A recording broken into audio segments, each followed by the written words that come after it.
Hello guys, and welcome back to MS Tech Tutorials, and in today's video I'm going to be showing you guys how you can fix Discord not launching. And the first thing you guys can do is simply go to Discord on your home page. What you're going to do is right click on it, and you're going to click on Run as Administrator, and then you're going to click on Yes. Now that should hopefully fix your problem of it not launching. However, if it does not, the second method you guys can do is make sure to first you can make sure to see if Discord is not already opened.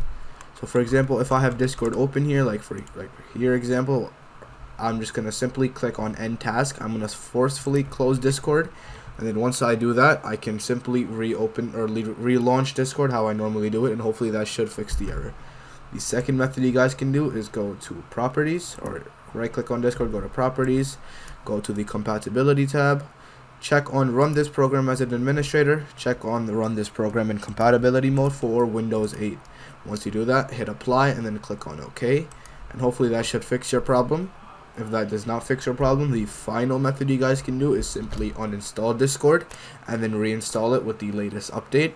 And you can also restart your PC to stay on the safe side. And yeah, so that's it for the video. So thank you guys for watching. Make sure to give the video a thumbs up, subscribe to the channel, and have a great day.